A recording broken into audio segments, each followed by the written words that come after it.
Hello again, and welcome to Void Signal. I am your host, Brian Prime, and this week is a chat with my friend and my associate, Ryan Hollingsworth. He works as a promoter for Elektro Entertainment out of Spokane, Washington. He's also a DJ and a crew member for the upcoming Mechanismus Festival. Ryan has helped grow the scene in Spokane and has worked for over 10 years, luring bands and tours into the eastern part of Washington. I met Hollingsworth 3 years ago at Mechanismus 2022, and we were fast friends. You can catch myself and Hollingsworth at Dark Force Fest in the beginning of May, where I will be doing Void Signal live. So stop by and say hello, and Hollingsworth will be joining one of the teams to play trivia. You will want him on your team. He is very smart. You can also catch myself and Hollingsworth at Mechanismus Festival this year. In addition to Hollingsworth working the festival and running around being fabulously busy, he and I will be taking the stage opening night to perform with Skull Cultist. So be sure and catch both of us doing that, and catch him at Void Signal Live at Mechanismus as well. And although Hollingsworth won't be there, you can find me at Glomefest in San Francisco in September. Please say hello. I will also be at Wasteland Weekend end of September. But before we get to the chat with Associate Hollingsworth, I wanted to once again talk to you about Void Signal. Void Signal is ad-free and powered by people. Please consider visiting voidsignal.net or patreon.com/voidsignal to support the Void Signal project for as little as $2 and get hours of content in exchange. Every little bit helps. Thank you so much for your consideration. You can also visit voidsignal.net to find a link to Void Signal merchandise, t-shirts, hoodies, notebooks, fanny packs, all kinds of things. Every little bit helps, and I am so appreciative. The Void Signal theme song remix for this episode is by Processor. Thank you as always to Johan for giving Void Signal a soundtrack. Okay, our time is at an end again. Enjoy the chat with Hollingsworth, and I'll be back very soon for more chats, conversations, and so on. You stay safe, and you stay loud, beautiful. Okay, are you ready, or do you need a second to pee or get a drink? Nope, done all that. Ready to rock and roll. Okay. Both full and empty. All right. Here we go then. Welcome to Void Signal. I'm your host, Brian Prime. Oh, you just fucked it up by running your mouth playing that. No, I'm fucking with you. Welcome to Void Signal. I'm your host, Brian Prime. I'm joined for this episode by my associate, Ryan Hollingsworth. You are a DJ. You work as a promoter in Spokane, Washington. Beyond that, how long have you been doing that, and what led you to want to do it? Ooh, great question. It's been over 11 years now, at least for the DJ half of it.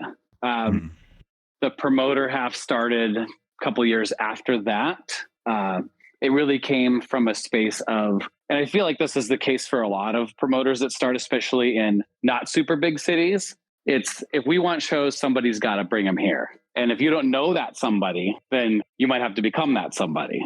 And that was my story, really. It was just a matter of, if we wanted this to extend beyond having just like a DJ night or a club night or maybe some sort of costumed themed night that made it feel a little bit less of just the same old, then how do we extend this? And Spokane doesn't have a huge scene for local bands. So it really came down to like, where do we begin with getting some bands to come in from like Seattle, Portland, PNW area, that there was enough recognition for names that people would come out, or if nothing else, just to come to a live industrial show, because that's a thing that didn't exactly pop through town very often, even for touring bands.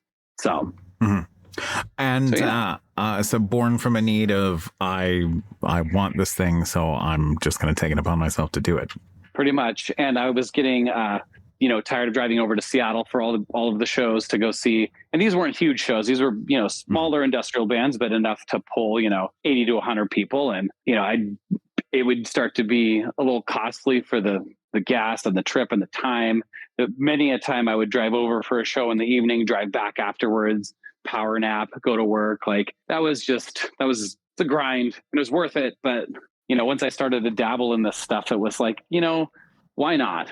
Sure. Why not see what we can do? And it's been a long process to get to the point where we are now, which is still definitely not even close to the top of the mountain, but we're at a spot now where at least grinding for the last decade has put us in a situation where I feel like we can handle booking shows and we can get bands to come through here, and people are starting to recognize Spokane as a place to stop on tours. And that makes my little heart happy. Yeah. Mine too. I'm glad for that because I admire people who, like you, who take the initiative to build a thing that is not there. And especially to build a thing that is not there in the middle of nowhere for other sort of disparate souls to find.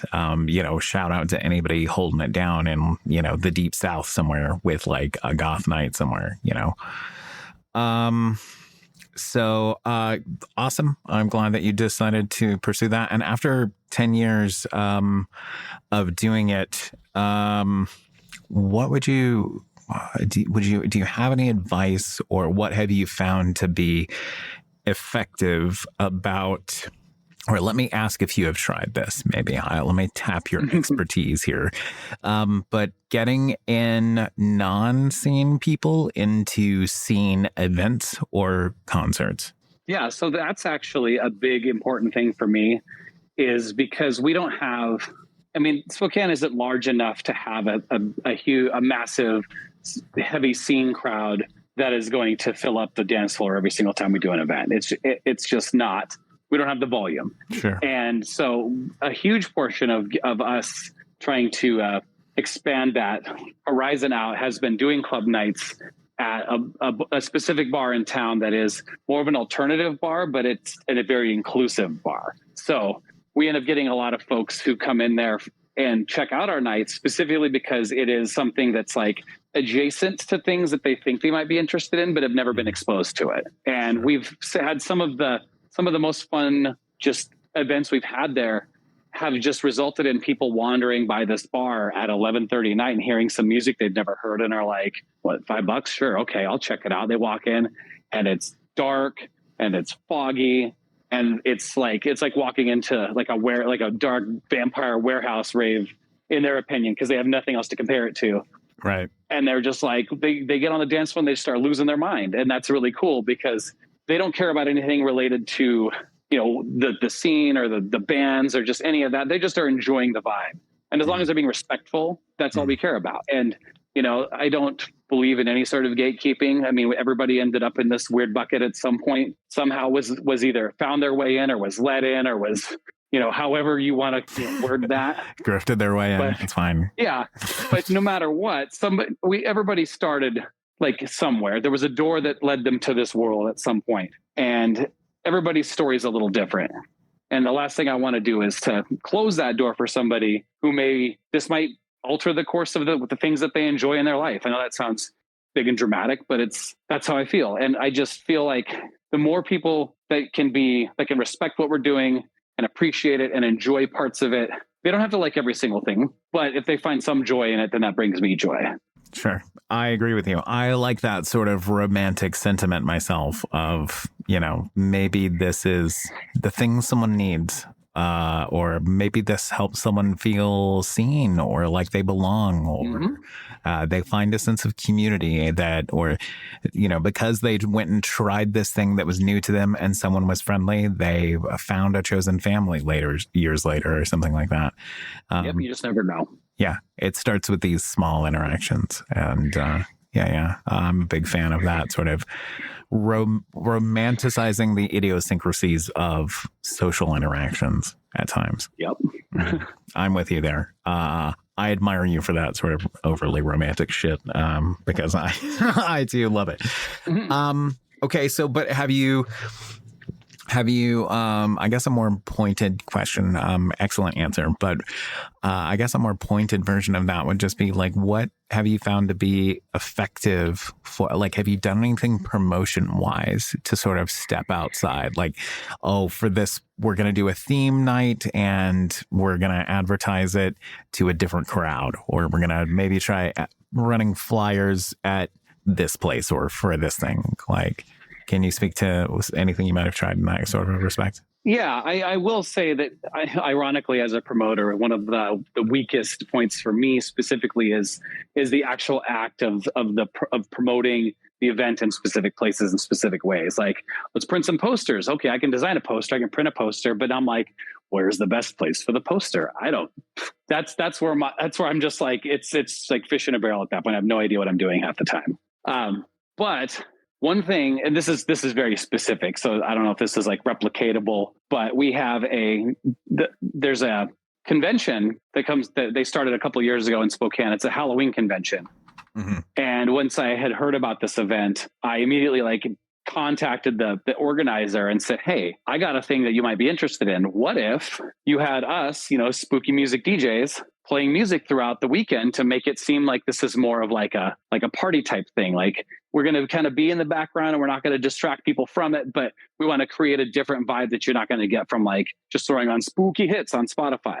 Mm-hmm. And he was all about it. And so we've got a relationship now. And this is the person who organized this actually puts on multiple conventions in town. So it's a good person to know for other big events. But this one in particular has allowed us to play kind of our kind of music in a much broader form where people's, like-mindedness comes from their enjoy of things spooky and horror related and Halloweenish. And that's, it's pretty close to 1 foot into what we're doing anyway, most of the time. So that's really been cool to talk to people that just had no idea that either what the type of music was that we were playing, but knew that they liked it because it was scratching an itch, or people that did like what we did, but don't go out to events and do things that we put on.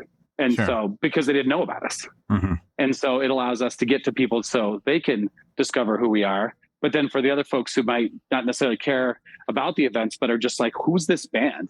That's my favorite question. Mm-hmm. Especially if it's a band that is relatively well known within the scene. So it's like, if you go to the industrial club all the time, you probably know that this is X band or Y band. But when somebody doesn't know, it tells me two things. You like it enough to ask me and you care. And also you're not from this world. And that, like I said earlier, that I enjoy that because that's widening that circle. Sure. And so anyway, go on. So I was just going to say that's a sidebar to what you asked me. But, as far as other promotions to reach out and try to get in front of folks who kind of aren't from the same ilk, I don't have a good bit of advice there because I'm really bad at it. I do a lot of stuff on social media. I join a lot of local groups for, that are throwing EDM type events or punk events, things that I think are adjacent enough where if somebody was like, I like dance music. Cool. How about this weird dark dance music? Or I kind of like weird noisy music. How about this weird noisy music? There's enough crossover there to where I feel like somebody would, at least people need to check out a link or a post of some kind. But that's about the extent of the circle stretching I've done. Mm-hmm. But I will say that for the folks that we have kind of reached that way, mm-hmm. one of the things that I've started to notice is that we do a lot of times get them to bring people to these events in the future. And that's another big one. I mean, that's kind of that marketing 101 is the best kind of sale is a referral, right? Mm-hmm. So that's because you already have the trust for them. This other person's done all the work for you. They're like, come to this cool club night. Probably not something you're into, but you don't know until you try it. So let's go. Right. Yeah. I don't have to do all that. That's the message I'm trying to send, but I don't have to do the work if I make an impact on enough people by what I am doing. Mm-hmm. Mm-hmm. But I mean, every year I sit down and I kind of reevaluate how we're doing things as a business. Because once I actually turned this whole operation into a business, it switched my brain a little bit and being more serious about hey, don't just agree to the terms of this show, is going to lose money, or don't just put a thing on Facebook and hope for the best. Maybe you should try to make your business profitable. Wild idea. What a novel idea. Exactly. Crazy. So that's been a thing that's helped shift me mentally and to carry more about that. And I've been making notes all throughout the year of what worked, what didn't work, what could I do differently? Have I tapped enough resources? I mean, I know quite a few promoters, but they're all in the Pacific Northwest and they all have different challenges in their area and different successes because of where they are and have been at it for varying lengths of time. I'm like, why stop there? There's got to be towns out there a similar size as Spokane that are doing a thing. What are they doing? Because that's going to teach me more about what's going to be relevant to the things that are going to make sense in this town, rather than asking what Seattle's up to or what Portland's up to. I'm not going to get what they do there is not going to work for me here. Other than some broad basic things, I just need to be better at using what resources are out there. And, the internet has made the world very small in the sense of being able to contact these people directly. And so it's part of my Electrograve 2025 action plan Yeah. Okay. On this, you got me curious. In your talking about Spokane and its um size and population. So I looked it up on Wikipedia here. Let's see. According to the 2010 census, that's out of date. I don't know that I really care about that. But anyway, it says Spokane had a population of 208,000, most Okay. populous city in Washington, 97th most populous city in the United States. At the 2020 census, Spokane's population was 228,000, and a 2023 estimate sets the population of the metropolitan area at 600,292. Okay, so we'll just say a little over 500,000, right? Like maybe, let's see, that was 2023. I don't know. People are getting relocated. We'll be generous and we'll say 750K roughly, right? Like maybe. Yeah.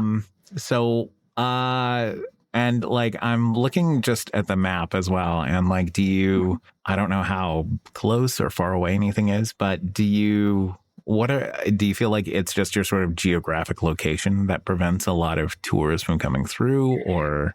Yeah, yeah, I definitely think that at least from a lot of the bands I've talked to who finally did make it out this way, the handful of that I've asked, it just hasn't made sense for the routing of the tour because we're 250 plus miles from Seattle. We're over 300 from Portland. We're like 400 from Boise or some crazy. I don't know if that's how far it is. It feels like Boise feels like it's on Mars. It's right. Yeah. I mean, I'm looking around at the map, and I mean, honestly, it just seems like there is, not much out this way to pull from. No. So that is the challenge for sure. Mm-hmm. What strategies do you think? This isn't. I don't know why I'm going to ask you this. Never mind. I don't want to ask you this. This is like, this is turning into like, a test or something. Let me change gears here. This is, anyway. Enough about that shit. I just bought a DJ controller off you, and you are also a DJ when you are not doing promoting and all that kind of shit. What's your favorite thing about DJing, and how long have you been? You've been DJing a long time, I presume, but how long exactly? Probably 12 years. Okay. I got into doing it in the club pretty quickly after, way before I was ready, but pretty quickly after I'd bought my controller. I went to a show. Actually, I went to a show that was being booked by the folks who used to run the industrial scene here. It was actually Caustic, which was cool because I'm like, who else knows who Caustic is? And I saw this tour date. I'm like, okay, I'm going. So I showed up and I met the crew that was like kind of running the show at the time. And they were DJing in between the bands. And I like kind of just poked my head up and looked at the little booth area and saw what they were using. And they were using like the big boy version of the controller I had just bought. And I had just played with a handful of times at home. So now I'm like, I'm like, I could do this. They're literally doing the thing that I bought the thing to do. And so I just got all starry eyed and I'm like, just asked them what was up and kind of hung out, and they kind of showed me what they were doing. And I'm like, well, I have the S2 version of the controller. And like, oh, you DJ? I'm like, oh, is this the point where I say yes? Because I don't know what happens next when I agree to this. I said yes. And they're like, do you want to DJ for us? I'm like, uh-oh, here it is. So anyway, that's how I got into it. Basically just kind of stumbled over it. But once I figured out the mechanics of it, then what I started to really enjoy is just first of all, the way I consume music is very like ADD. Like I don't really sit down with like a full album and have an experience. I'm just too like busy all the time, moving around, doing stuff. And so I've always consumed music by the byte. And so DJing gave me a way to like let that part of my brain be in charge, because I'm not trying to create this like super, like long-winded narrative experience with this like songcraft or album craft. I'm just trying to go from one to the next in the best way that makes sense for what I'm trying to do in the moment. And so that's what I really enjoy, is like being able to show somebody new music, see how they react to it. If they don't react to it, mental note, try something else, see if they react to it, and just kind of ebb and flow with the crowd. And then once you get them all in your hand and everybody's just dancing and you're having a good time, then it's like, okay, now I'm in charge. Now I can try weird stuff and you're going to love it. And this is the time that I subject you to this super weird deep cut that you've probably never heard before. That kind of thing. So it's really just, it kind of goes back to what I was saying about opening up that circle is I really want to. The reason I got into this whole thing is the music specifically. And I'm like, I like this weird stuff. Other people that like this weird stuff are cool. Let's enjoy this weird thing together. And so when I DJ, I get to be the projector of the weird thing. And I get to touch as many people whose ears are within earshot. I think that is what I'm kind of an attention whore.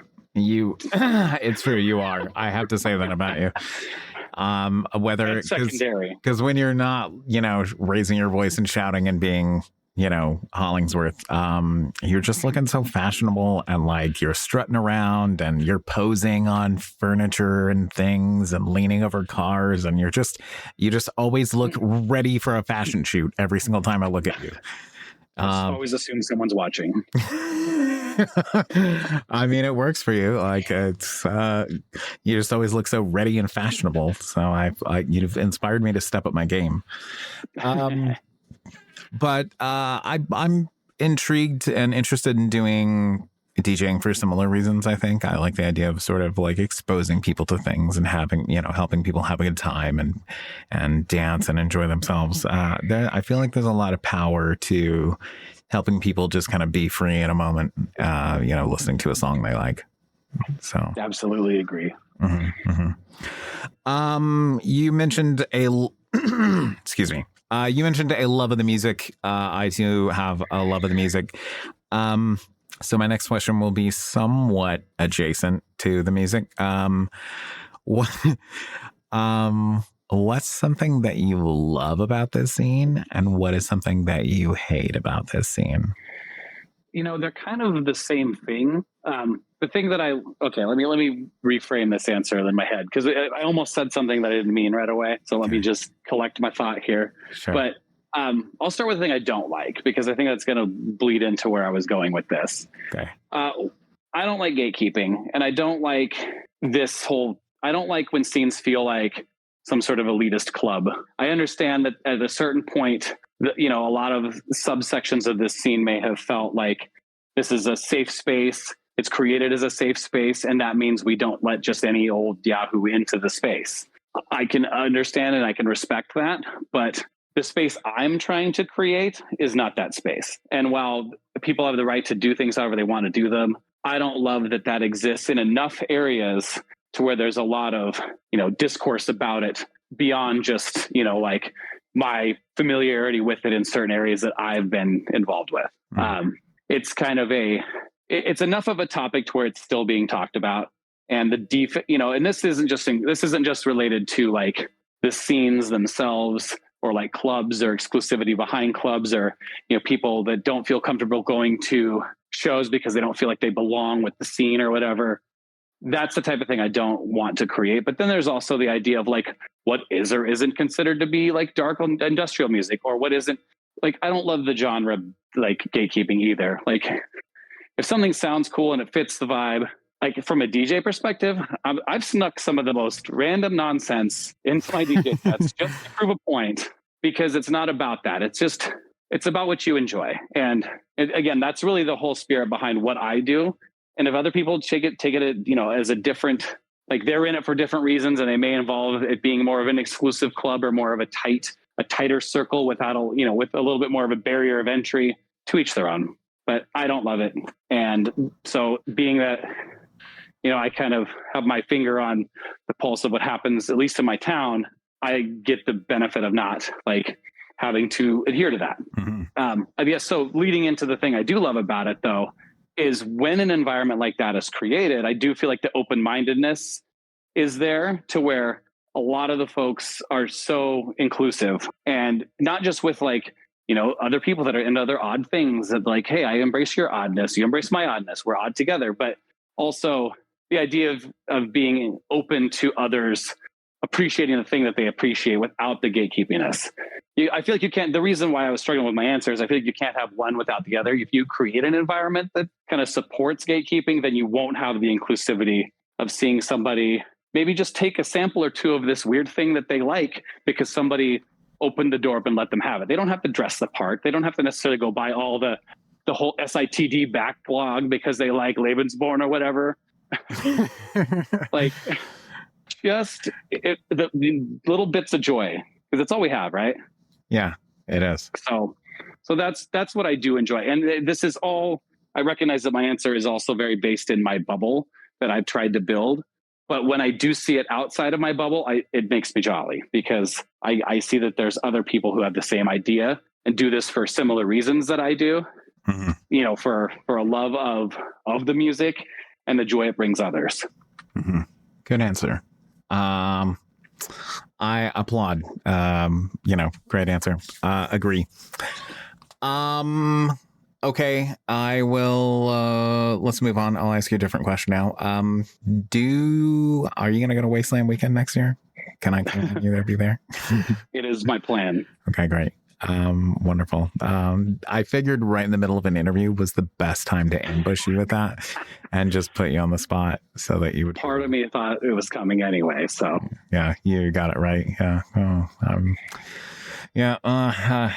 Anyway, so what comes next for you? What else do you want to add to the repertoire of Hollingsworth? You have created this space in Spokane.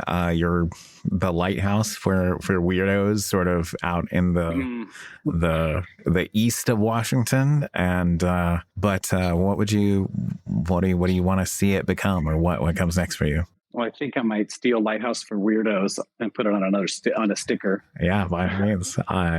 That's what you're doing out there. Yeah. I love that. So I truly think it's about fine tuning and improving. I do finally think I've got to a spot where enough people know that Spokane's a real place. Enough, bands, and what's great about industrial music and the musicians behind it is, if you know 3 or 4 people, they're in 6 or 7 other bands, and they know, and the 12 people in those bands with them are also in 6 or 7 other bands. So you only really need to know like 30 people to know pretty much everybody, which is a really awesome thing when it comes down to like getting your word out there quicker. So, there's enough people, and I've done enough networking by getting out of Spokane, going to Mechanismus, Dark Force, Verboten Fest in Vancouver, BC, just getting outside and representing Elektro, along with myself at the same time. Because I'm trying to create that name recognition for Elektro in Spokane, associated with with the scene. I'm the person you talk to if you want to do shows and all that. But then the reputation side of it, which is when people come up and visit Spokane and when they come to do a show, I want to be sure they have a good time. I want to be sure the crowd has a good time. I want them to leave with positive vibes, because then if there's a chance for them to come back through, or maybe they're part of a tour and they're putting dates together with another band, and this other band has never heard of Spokane, but they're like, hey, it was rad, you should add them to the bill. And then we get added. Then I get a random email that's saying, hey, would you be interested in this leg of this tour on this date? I'm like, how did this person get my message? Like, how do they know who I am?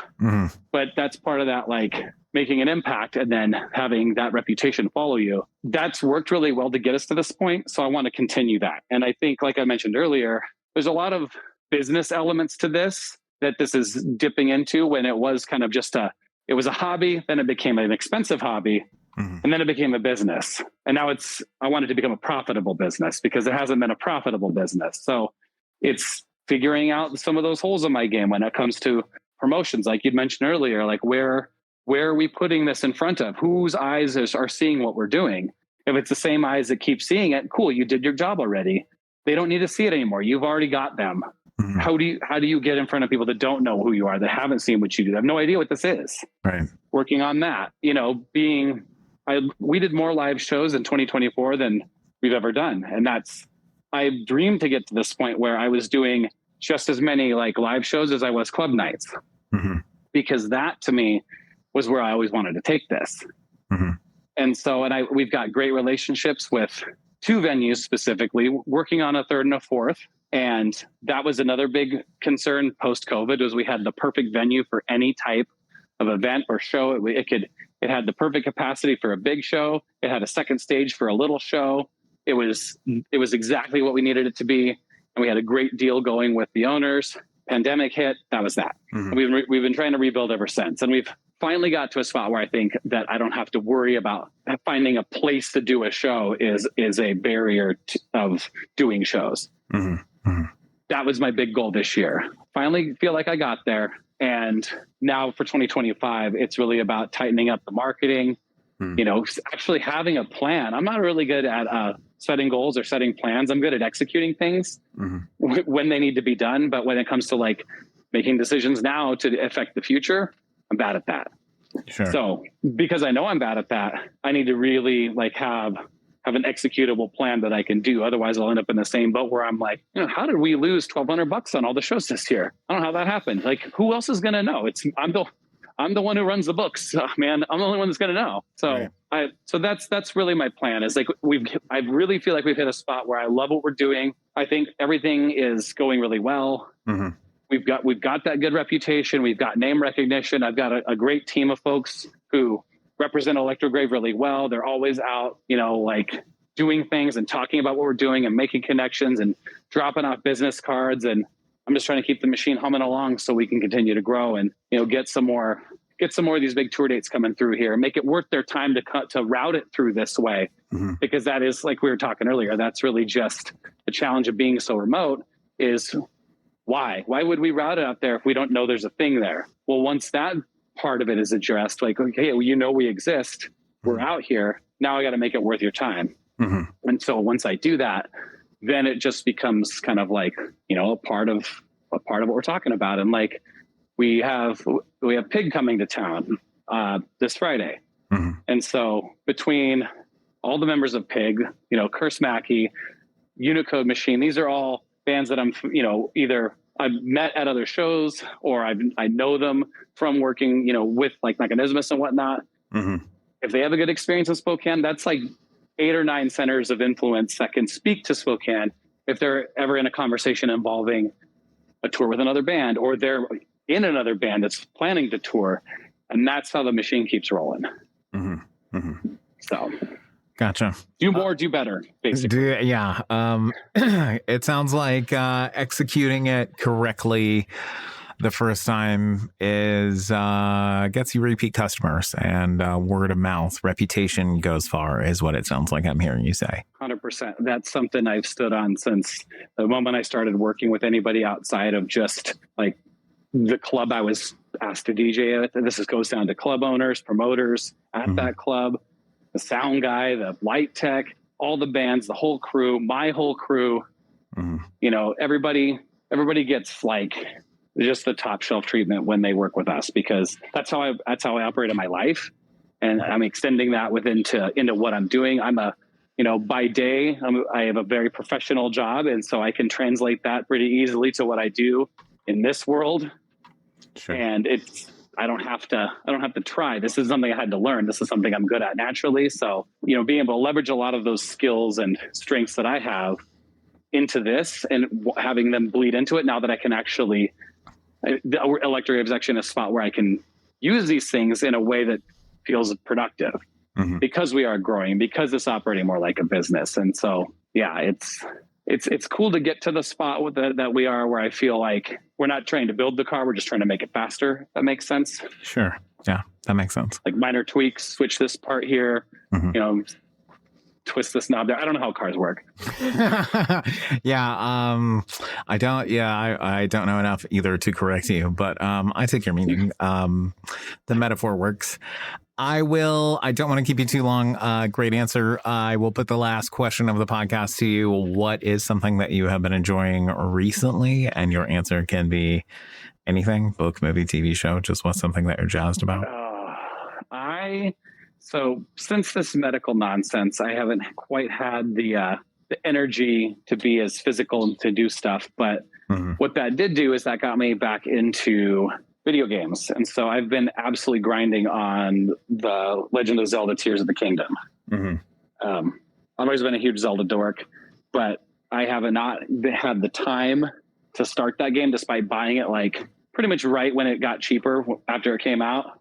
I didn't play it for like a year after I bought it because I just knew that if I cracked it open, I'd have to be in the right spot with the right amount of free time and the permission to use that free time for something other than grinding on some other hobby or nonsense. Sure.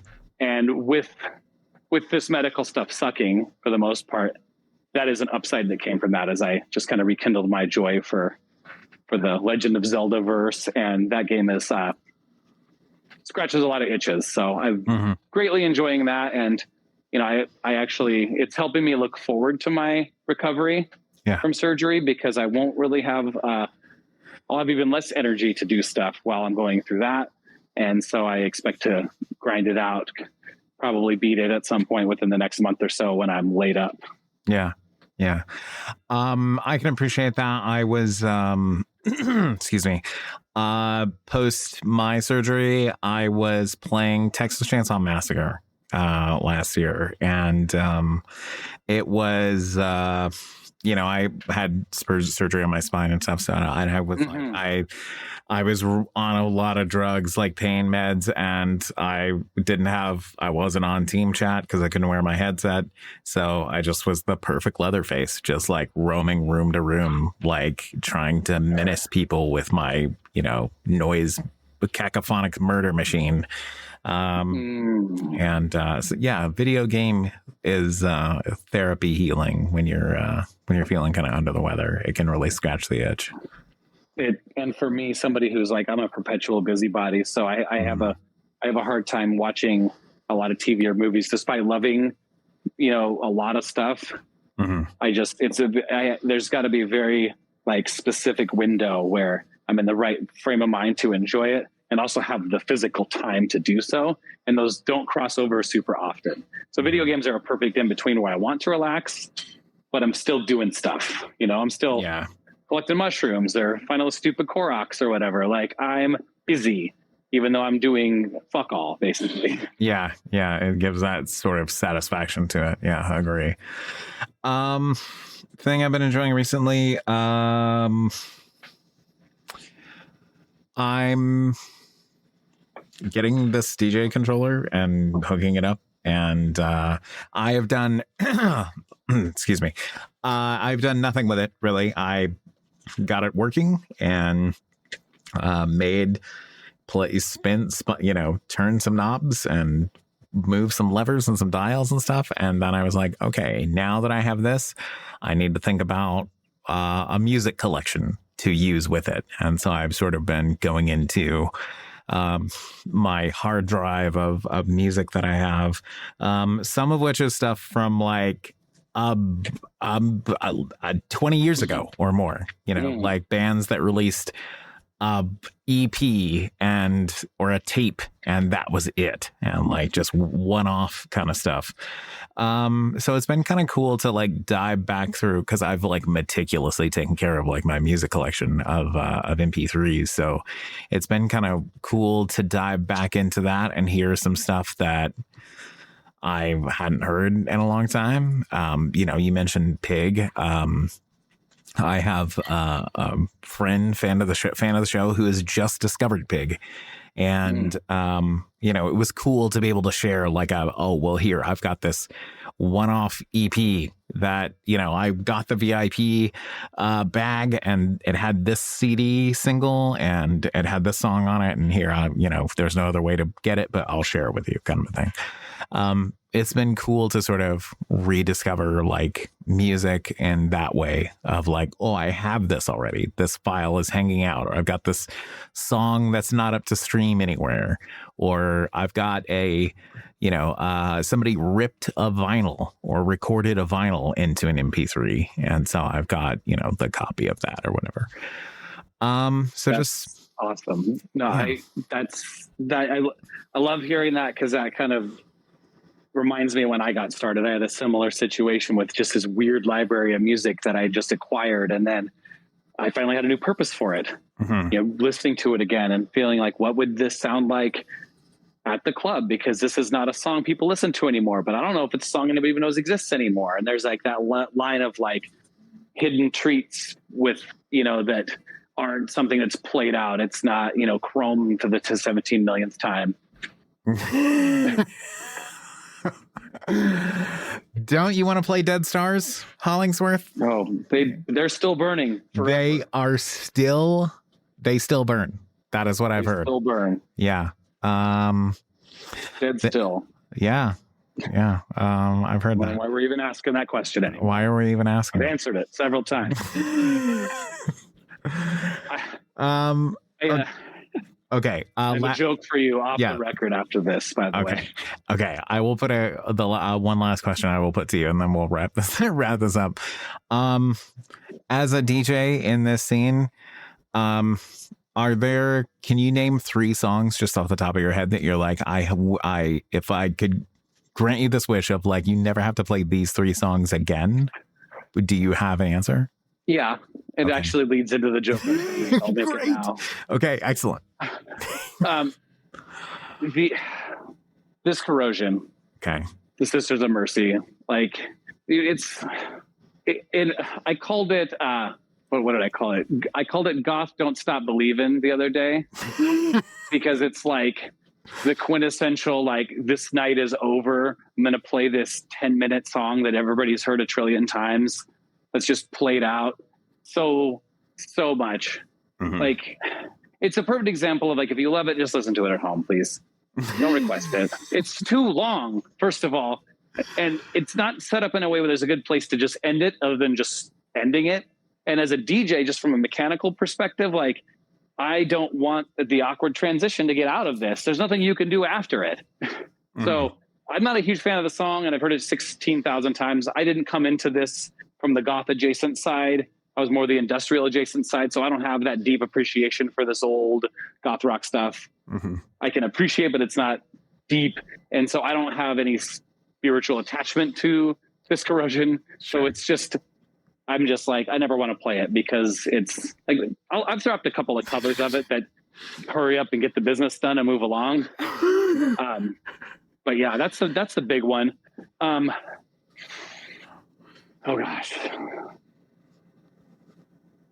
You know, is a very relevant conversation because mm-hmm. we were just having a talk about this at the event I just did. So it's fresh in mind, but I will be honest, because I'm generally more of like not going to dunk on anything anybody likes because I want people to just enjoy their little nuggets of joy. Sure. It's hard for me to think of one off the top of my head, but I'm trying to think about a song that maybe I've heard at my own club nights that I didn't play, but I walk inside and I'm just like, really? Yes. And I'm not trying to yuck anybody's yum. Request what you want to request and dance to what you want to dance to. This is shop talk. Like, it's nice to pull the hood back for a minute and just be like, hey, I'm sick of hearing this. So one that I will add is that, and this is a band that I love. I went to go see them when they played Sacramento. Like, I know them personally. I've interviewed them twice for, Region back in the day. Nightclub is a fantastic band. When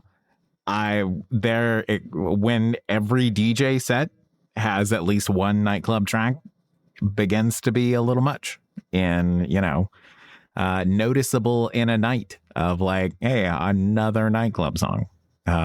And they're good. Like, this one's going to be just as good as the one that was played an hour ago, but a little, some variety, some awareness. Like, there's other stuff maybe. Yes. Okay. That's, I like that pick. Cause I do agree. There was a couple, honestly, I could live the rest of my life and never hear Closer in a club again. I know why people go back to the well, but personally, I'm just like, it's at this point, 9 Inch Nails is about as mainstream as you can get when it comes to what Trent Reznor has done as a musician and what 9 Inch Nails has accomplished as a band. Mm-hmm. And like, it just doesn't have the edge it used to, especially the track by itself. I'm not going to talk any smack about the Downward Spiral as an album. Mm. But I consume music in 2 columns, like I mentioned earlier, and from the purely like this song at the club, I never have to hear it again. Mm. It doesn't get me going. I ruined it purposely to make sure nobody ever plays it at the club ever again, because I created a mashup with Britney Spears, Hit Me Baby One More Time, and I play that instead. So everybody associates Closer with my bullshit. I see. But yeah, so that's the thing I did. That's the kind of stuff But I'm talking about when it comes to like, hey, you know what that puts people on the floor? That puts all those people on the floor that are there that have no care in the world about the scene. But I'm still sticking to my own rule where I'm like, I'm not just going to low hanging fruit this to play closer. Mm-hmm. Okay. That's one. Okay. Can you give me one more that you're just like, yes. Fuck this song? There's a handful of bands now that are obviously kind of questionable that if somebody sneaks one in, I'm just like, hey, are you paying attention to what's going on? Just right. In general, but let me interrupt you really quick. I'm going to shout one out real quick. Fucking and one. Like if I like don't play military fucking fashion show. Like it is. I was thinking that one. It is a fucking neo-Nazi dog whistle. We don't want it in our clubs. Like we don't want to risk a situation where one of those people feels safe or seen. No thanks. I was actually thinking that song too. I was trying to feel like if there was a one that I'd been thinking about recently, and because they announced those tour dates, I was thinking about like how overplayed that one was for a minute. I think most people, at least in the clubs I've been in, have gotten the message, and I haven't heard that one in a minute to the point to where I've heard it. I need to address it, but I've heard it a couple times now, and I have been loud about it in an effort to sort of make people aware, right? Like I'm not going to crucify somebody for a thing they don't know, right? Like if they are ignorant of it, that's fine. Like I will educate you. Like that is, I will give you information and then you may do with it as you will. But if you continue, then I may have something to say that you might not like. But I'm going to hold you accountable for your actions, and I might mention your name as a person who plays this shit. I mean, you did it. I mean, I didn't force you. But yeah, I don't know. That shit matters to me like a lot. Like Well, and at a certain point, like you said, you may not know what you're doing, but when you do know what you're doing and you have been informed, the choice is now yours to make, and now the choice has consequences. It was ignorance before, and now it's intentional, and like you said, that deserves to be acknowledged. Yeah. So I thought of my third one. I mentioned it earlier. V&V's Chrome. I mean, it's arguably not a bad song. I'm just over it. And it's a good track. I will tell you just, and this is probably more personal. I don't hate it at all, but when I hear it, it reminds me of like my second or third time DJing when I just low hanging fruited the whole thing. And looking back, I just felt like I wasted my opportunity up there to share stuff that people haven't heard 1,000 times. And so I think it's more of a trigger for me. When I hear it, I just think about how you just wasted 5 minutes to play Chrome instead of literally anything else that somebody possibly hasn't heard. And I do know that there's an art, obviously, as a DJ. I'm not out there just trying to push my whole agenda of all this bullshit that I like. Like, hey, listen to my playlist. Listen to my playlist. Now that you paid money to be in this club, you're going to listen to my playlist. Like, no, sometimes I got to hook somebody in with something they're familiar with. And then when she got it, I'm like, oh, okay, I know this song. Hook them with something like, I don't know this song, but I like how it sounds with that song. And then now I've got you interested. And now I'm way beyond the Spotify algorithm. I'm a human being that's picking up on the pulse of what's happening here. And that was a thing that I never used to be good at. And I think Chrome just reminds me of when I was really just trying to get people on the floor with something they were familiar with. So subjectively, while the song, like it's a good song, I could listen to it in any other context, but in the club, on the dance floor, it just reminds me of a time when I feel like I was ignorant. Okay. So wow, that's a deep meaning for that. I know, right? Wow. Took it farther than I had anticipated. It is on brand for you, in character. I would say the dramatic, overly romantic fucking answers. That's cool. That's why I keep you around. Like it's that's the reason. Okay, that is it. We will wrap it here. I'm going to press stop in a moment, but before I do, just thank you again for coming on and having a chat. Thanks for chatting with me. It's always a pleasure. Yeah.